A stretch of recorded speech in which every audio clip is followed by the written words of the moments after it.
Okay guys, in this video I'm going to share everything that I know about closing for literally the biggest influencers in the world.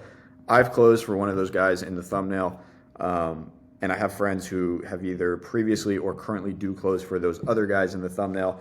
I'm talking Tai Lopez, Iman Gadzhi, Andrew Tate, Alex Hormozi, Jordan Welch, all of the above. There's a ton of others, but those, I know people who have been on their teams, and I'm going to share everything that I know about how they landed the jobs, how they performed within the jobs, and then what to expect once you're inside. So, of course, guys, or let me preface this by saying, yes, I sold for one of those guys. I've sold a bunch of different offers in this remote closing space over the last couple of years. I've helped hundreds of people get into this stuff, and I've helped people get into the teams of the names that I mentioned before. So I like to think I know a thing or two about what it takes and what it looks like to close in there, and whether you're looking to potentially get into their team or you're just curious what it's like to be on Alex Hormozi's sales team, stick around because I'm going to share exactly that. Now, of course, guys, we're talking about remote 1099, usually commission-only sales, otherwise known as like high-ticket sales or remote closing. These influencers, they're operating very lean and high cash flowing businesses, usually coaching or service, and they have inbound lead flow. So you just talk to people who are interested in the thing, sign them up, pretty sweet gig. Now, landing these jobs, as you could imagine, they're sought after, right? There's thousands of people at any given time that would love to work for Iman Gadzhi, right? You're not going to find these on LinkedIn with an easy apply option, right? You're not going to find these on Indeed. Usually what happens when these roles open up is they ask internally, hey, who do you know that would be a good fit for this team? Who do you know that would be a good fit for an interview, right? Instead of having thousands of applicants that they have to sift through and then setting up time to interview them and doing multiple rounds, it's very timely. It's kind of low ROI for these people. They're just going to ask around who they know, okay? Now, there's a couple of things that will help you get into a role like this.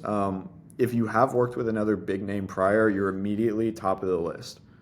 Okay, that means you passed through their screening or their screening system, I guess we'll call it, and you were good enough to be on their team. So it's like, okay, he's already somewhat qualified enough at least to interview here.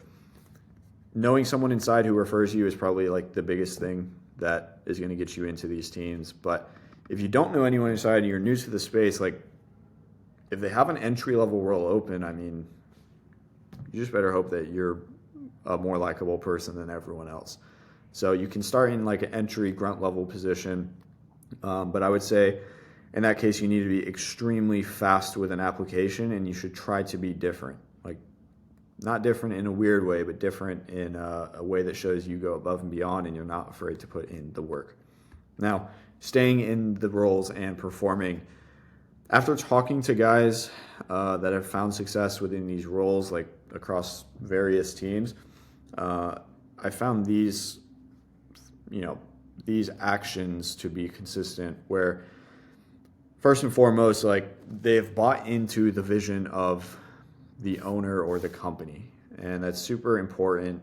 All these guys that are blowing up on social media, they all toy that fine line between being loved and hated, right? And there's a reason they pop like that. And you could imagine within their companies, it's either like you're going to do it our way or you're probably not going to agree with it and you're not going to be on this team long, right? So you need to buy into their vision. A lot of these guys too, this is the only thing that they do. Like they're not stacking other side gigs. They are fully bought in and they are occupied. I mean, leads are no issue, so why wouldn't they be, right? I've also noticed that they have regular sales meetings. So in the high ticket space, it's not really known for having daily high ticket or like daily sales meetings, but these teams do. Okay, these teams do expect a lot out of people, and they can because, at any given time, there's 100 people who would apply within an hour to an open position. I would also say one thing that they all do is they meet with their team to improve even outside of normal meeting hours. So like the closers are very connected, the setters are very connected, and there are oftentimes very positive environments where everyone's just trying to help each other win.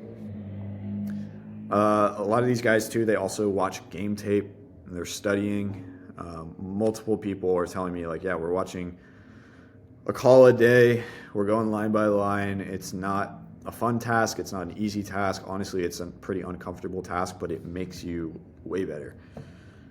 Another thing these guys are doing inside is they're investing into ongoing training, whether it's their team who's investing or them. Basically, they're keeping the blade sharp, right? Any chance that you have to get better, these guys are usually capitalizing on it, and it shows because they're closing more deals and they're, rising through the ranks on these teams. Another thing is these guys are taking extreme accountability. All the guys that I know that are on these teams, they're very competent. Honestly, they probably could all go be business owners themselves, and there's pros and cons there, right? But they take extreme accountability, and that's why they do the call recordings. That's why they buy trainings. That's why they get connected to people that can make them better. And I kind of touched on this earlier, but another thing that they're doing is embracing that competitive environment. Competitive in a positive way, not in a toxic way, okay? There's a difference. Now, what to expect inside of these teams, a little bit of overlap here, but again, for most of them, this is all they do. These are usually full-time jobs. And full-time in sales, maybe it's not necessarily 40 hours of calls, but you're going to be working hard. Culture, very strong. If you're not with the culture, you're going to be out. They definitely earn competitive salaries. You can expect closing with these teams, you can earn 10 to 30K a month, sometimes more, sometimes less. That's for closing, setting. I wouldn't be surprised. I don't personally know setters, or I haven't, I guess, spoke to any setters within these teams within recent history, but like the closes that I know, that's what they're earning. So I could assume setters are making 6 to 12 maybe. So I would also say because it's built, or these services or whatever they're selling are built off the back of a personal brand, and a lot of times they're driving traffic through the personal brand. The sale is a lot easier because they already know, like, and trust the owner of the operation. But that being said, just because a large name is attached, that does not guarantee success, because I have seen very large names in the space, especially one recently. I won't name any names, but they have projects that flop. All these guys, the guys that you clicked on the video because they were in the thumbnail, they've had things flop before, and so there's no guarantee that they are going to work, especially in commission-based sales roles. You just gotta do your due diligence. You do need to take risk. You will need to commit, but you also need to know people in the event that doesn't go the right way. Again, these guys are taking accountability, and the companies are going to, if you're not taking accountability, again, the companies are going to push you out. It's not even a question. And then the competitive environment. Now, really, guys, these jobs, the hardest part about landing on these teams is literally just opening those doors to be considered, and not being one in 1,000 applicants. So the further I get into this high ticket sales stuff, and the further people who I work with get into this, the more it just becomes apparent that you need to know people who are doing this. Your name in a sea of applications, nothing special. It doesn't matter what your resume looks like, because if there's 200 others, they're not even going to open it, right? You need to know the right people. You need to know people who are managing these teams, who are selling for these teams, who are recruiting on these teams. And that's the whole focus of the community that I run, and the one that I've been running for the past year and a half. So if you guys watch this video and you're already in the space and you're looking to get into these teams, if you have no exposure to this, what's probably missing is just knowing the right people. If you're brand new to the space and you're looking to enter, I'll be honest with you, to land on one of these teams with little to no experience, it is going to be pretty tough. I should add little to no experience or connections. It's going to be very tough to do that. But best thing you can do is start, right? Start meeting people, start getting connected, and take action. I know guys who have been on these teams that have been in the space for 6 months, less than a year. So just get started, guys.